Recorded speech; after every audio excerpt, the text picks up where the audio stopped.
ಸತೀಶ್ ಜಾರಕಿಹೊಳಿ ತಂಗಿ ಗಂಡ ಹಾಗೂ ಮಾಜಿ ಮೈಸೂರು ಅಬಕಾರಿ ಆಯುಕ್ತರಾಗಿದ್ದ ವೈ ಮಂಜುನಾಥ್ ಅವರ ಕಚೇರಿಯ ಮೇಲೆ ಇಡಿ ಅಧಿಕಾರಿಗಳು ಬೆಳ್ಳಂಬೆಳಗ್ಗೆ ದಾಳಿಯನ್ನ ನಡೆಸಿದ್ದು, ಇದರ ಕುರಿತು ನಮ್ಮ ಪ್ರತಿನಿಧಿ ಕಚೇರಿಯ ಬಳಿ ವರದಿಯನ್ನ ಕೊಟ್ಟಿದ್ದಾರೆ. ನೋಡ್ಕೊಂಡು ಬರೋಣ ಬನ್ನಿ.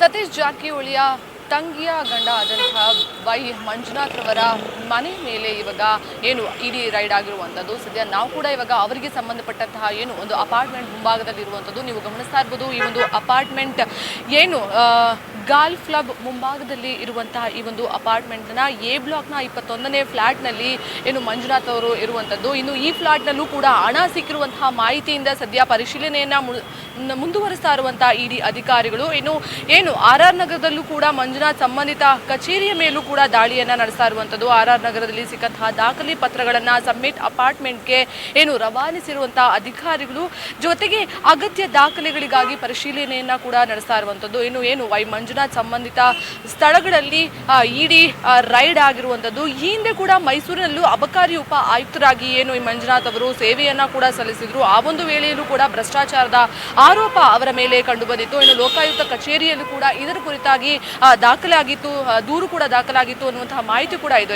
ಏನು ವೈ ಮಂಜುನಾಥ್ ಅವರು ಇತರರು ಸೇರಿ 9 ಸಿಬ್ಬಂದಿಯ ವಿರುದ್ಧ ಭ್ರಷ್ಟಾಚಾರದ ತಡೆಯಾಜ್ಞೆ 1988ರ ಅಡಿಯಲ್ಲಿ ಪ್ರಕರಣ ಕೂಡ ದಾಖಲಾಗಿತ್ತು. ಇನ್ನು ನವೀಕರಣದ ಅಂದ್ರೆ ಬಾರ್‌ನ್ನ ನವೀಕರಣಗೊಳಿಸುವಂತಹ ಸಂದರ್ಭದಲ್ಲಿ ಆತ ಹೆಚ್ಚಿನ ಹಣವನ್ನ ಪಡಿತಾ ಇದ್ರು, ಅಕ್ರಮವಾಗಿ ಹಣವನ್ನ ಮಾಡಲು ಮುಂದಾಗಿದ್ರು ಅನ್ನುವಂತಹ ಕಾರಣಕ್ಕೆ ಅವರ ಮೇಲೆ ಈ ಒಂದು ಏನು ಭ್ರಷ್ಟಾಚಾರದ ಆರೋಪ ಈಗ ಕಂಡು ಬಂದಿದ್ದು. ಸದ್ಯ ಈಗ ಇದೆಲ್ಲರ ಕುರಿತು ಅವರ ಅಪಾರ್ಟ್ಮೆಂಟ್ ಅಲ್ಲಿ ಸಿಕ್ಕಿದ ಹಣವನ್ನ ಮುಂದಿಟ್ಕೊಂಡು ಮತ್ತು ಏನು ಆ ಡಾಕ್ಯುಮೆಂಟೇಷನ್ ಆಗಿರ್ಬೋದು ಅಥವಾ ಏನು ಅಬಕಾರಿ ಆಯುಕ್ತರಾಗಿ ಕೆಲಸವನ್ನ ಮಾಡ್ತಿದ್ದಂತಹ ಸಂದರ್ಭದಲ್ಲೂ ಕೂಡ ಹೆಚ್ಚು ಹಣಕ್ಕಾಗಿ ಅವರು ಆಮಿಷವನ್ನ ಹೊಡ್ತಾ ಇದ್ರು ಅನ್ನುವಂತಹ ಮಾಹಿತಿಯನ್ನ ಈಗ ತೆಗೆದುಕೊಂಡು ಇಡಿ ಅಧಿಕಾರಿಗಳು ಈಗ ಅವರ ಕಚೇರಿಯ ಮೇಲೆ ಅವರ ಸಂಬಂಧಿಕರ ಕಚೇರಿಯ ಮೇಲೆ ದಾಳಿಯನ್ನ ನಡೆಸ್ತಾ ಇರುವಂಥದ್ದು. ಕ್ಯಾಮರಾ ಪರ್ಸನ್ ಆದಿತ್ಯ ಜೊತೆ ನಿಸರ್ಗ, ಸಂಪೂರ್ಣ ನ್ಯೂಸ್, ಬೆಂಗಳೂರು.